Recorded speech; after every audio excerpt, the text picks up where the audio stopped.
Up next is another colleague joining us from the American Psychiatric Association, Dr. Diana Clark, who just arrived from Europe last night, I think, Dr. Clark, and is likely very tired, is going to be joining us to present never before shared research findings related to the current barriers to provider delivery of care for maternal mental health disorders and also patient access to services. This research was supported by funding from the Centers for Disease Control and Prevention, the CDC, of the U.S. Department of Health and Human Services, and the Policy Center for Maternal Mental Health was a proud collaborator supporting the development of some of this research related to questions for providers and more. It's very much an honor to have worked with you and continue to work with you, Dr. Clark, and I'm going to turn it over to you to share these important findings. Okay, thank you so much for this invitation. Next slide, please. Okay, so as Joy mentioned, this was funded by the CDC and CDC Foundation. And so I just want to make sure I mention this, that the contents are solely the responsibility of the authors, so myself and my co-authors, and do not necessarily represent the official views of the CDC, HHS, or the CDC Foundation. And then also just to say that because these are unpublished work, we're asking you not to take pictures and then also not to use this information without permission. Next slide, please. Sorry. I have no financial interest, conflicts to disclose. Next slide.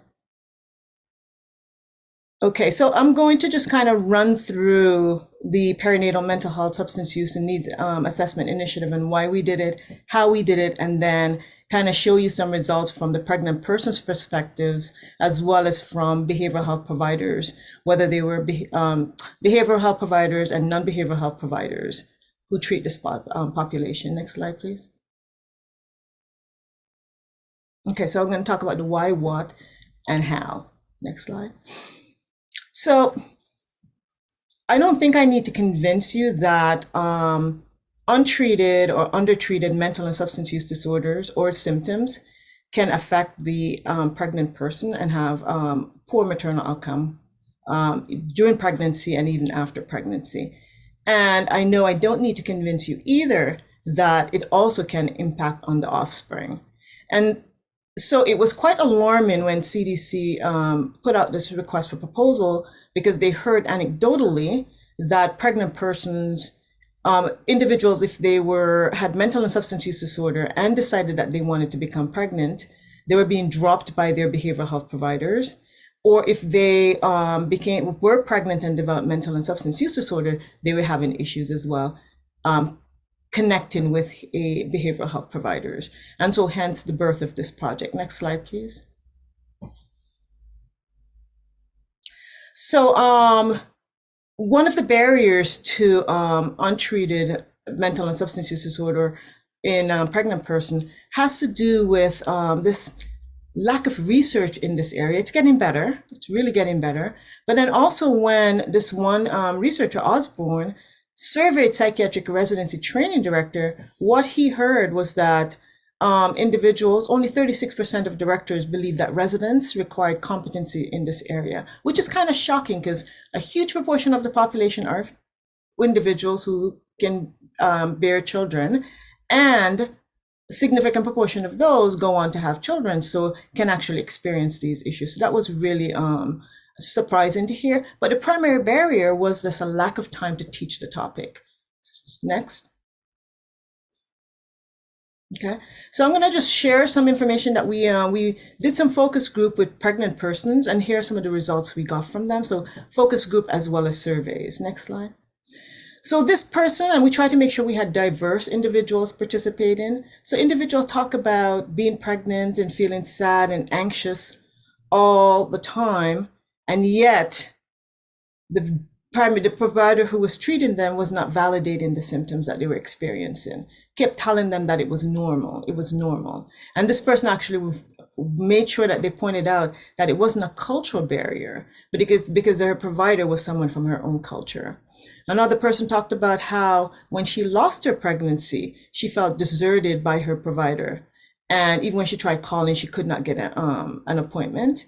And then the whole idea of being stigmatized, feel that if they were being discriminated. So these were also issues that the individuals in the focus group mentioned. And when I talk about pregnant persons, I'm actually talking about pregnant persons, but it could also include postpartum individuals who were postpartum. Next slide, please. So from the survey, what we found out is that we just asked these individuals. So we had over 300, I think it was 377 pregnant and postpartum persons who actually completed our survey. And we found that individuals had from anxiety disorder, depressive disorder, substance use. So you have a wide range of disorder. And these are disorders that were actually diagnosed by a provider. Next slide. For those who did not have a diagnosed disorder, you can also see that they have significant mental health symptoms. So all in all, it's actually just really emphasizing the need for behavioral health providers in this area, focused in this area, and for there to be connection between an integration of care from between the OBGYN, family medicine, and behavioral health. Next slide, please. So we also did some focus groups with behavioral health providers, and they also completed surveys for us. So here's some information from the behavioral health providers, and these are physicians and non-physicians. Next slide. So here, just a snapshot. So people are talking about that only a handful of individuals are certified and specialized in this area. And the provider talk about how having a lot for them still to learn, even though they sought out training for themselves to be able to treat this patient population, they still felt they had a lot to learn. And having affordable expert level of consultation is really important. Next slide. So here's just a distribution of the providers who participated. So we had social workers, psychologists, psychiatrists, physician assistant, counselors, and advanced mental health nurse practitioner who participated in the survey. And interesting enough to say that this was actually, the entire project was actually informed by an advisory panel that also included the range of providers seen here. Next slide, please. So individuals who, the question was, do they believe that treating pregnant person was too complex and challenging for them to do on their own? And so most people didn't necessarily agree with it. So you see that they somewhat disagree or very much disagree. But the important thing to see is that you still have a good proportion of people still saying that these patients are just too complex for them to treat on their own. Next slide. And then what are some of the perceived barriers pregnant persons with that face these individuals? So this is from the provider perspective. And so they talked about a lack of available consultation when they are treating a patient and they need an expert with this specialized training. Lack of time to address the issues, lack of time for they themselves to get the specialized training, not feeling prepared. And then, as I said before, lacking training in that in those areas. You just have a smaller proportion that actually said that they experienced no barriers. Next slide. So then we also did a survey. Thank you to Joy and colleague for supporting this part of the initiative, where we had a survey of non-behavioral health providers to try to understand this from their perspectives as well. Next slide, please. And so this is just a snapshot from what providers had to say, that having CME or training on how to treat and manage or counsel such patient is important.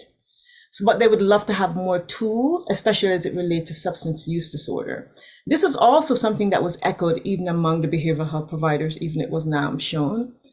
And the only way to get a patient to see a psychiatrist is if you actually noted that they were actively suicidal. And even then, it can be challenging because you have to get them to the ED, and if there are no beds, then that's problematic. And if you can get them an appointment if they're not suicidal, it takes up to 6, 8, or even 12 months. So the problem here is trouble finding practitioners. Next slide. So what we ask is, what are some of the things that the OBGYNs or these non-physicians, non-behavioral health providers do with pregnant persons. So you see it's a range of things, from screening for psychosis, anxiety, and depression, screening for suicidal thoughts, and prescribing medication. So it's a range of things that these non-behavioral health providers are actually routinely doing with pregnant persons. Next slide. So how often do you have a pregnant person that needs consultation or referral to a mental health practitioner? And if you look at it, it's a small percentage that says almost never. So majority of the times there is a need for consultation or referral to a mental health provider. Next slide. And then here was just for what reason do non-behavioral health providers seek consultation? And so they talk about concerns for the patient or for the child's safety, whether the patient has very severe or refractory psychiatric symptoms, and discomfort with prescribing some medication, and also the problem with patients who have substance use disorder. So that was also echoed in the behavioral health provider survey as well. Next slide.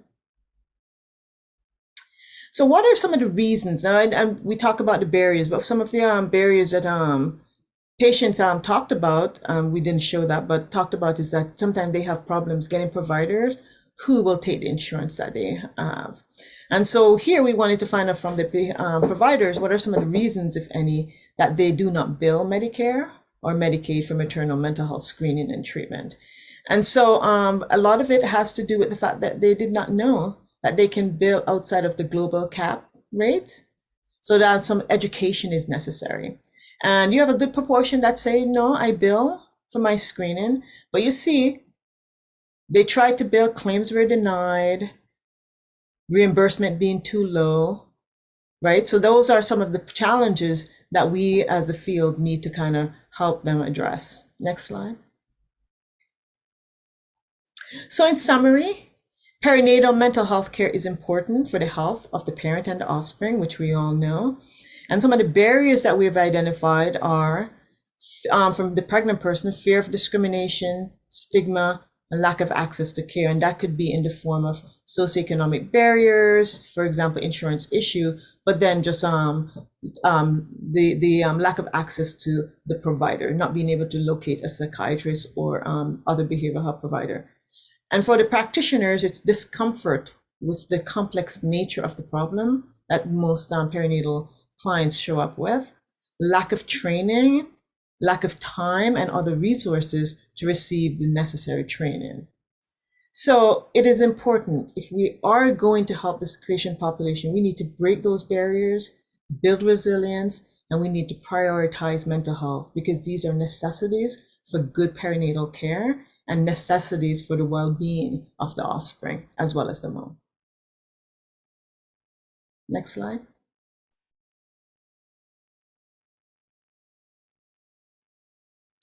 And so I'm not going to go through this. I know I've told the organizers that they can share this, but out of the information that we've gathered, we've created a mental health toolkit that you can access at this website. We have fact sheets for prescribers, non-prescribers. We have fact sheets for individuals with mental and substance use disorders who are thinking about becoming pregnant. We have patient guides for fact sheets for those who are pregnant and have mental and substance use disorder. And so we have a number of fact sheets that are available that clinicians can actually download, use, provide to their patients, and that patients can also access, because we do have it on our consumer, the patient and family member side of our website for the APA. And we've shared all the material with all of our panel members, so social work, psychology, nursing. So it's been shared so that these can, and counseling as well, so it can be posted on their website, or at least the link is there so they can access the information. And so I've kind of rushed through that. That was a marathon, and I hope you find the information very informative. Thank you. Thanks, Dr. Clark. I just dropped a link into chat, and it's also, as Dr. Clark mentioned, in the Whova app, a link into chat to those APA toolkits. Thank you, Dr. Clark, for this incredible work, and to your team. We know it's been really years in the making that this new latest research around barriers for both providers and patients or pregnant and postpartum people has been delivered. We can't wait to get our hands on the actual insights that are published. Right. So we will make sure that the Policy Center shares those published results, and want to thank you at the APA and also the CDC Foundation, and those that supported this work. Thank you, Dr. Clark, and safe travels. We know you're all over the place these days. Okay, thank you. For us. Okay, you're welcome. Bye-bye. Thank you, Dr. Clark.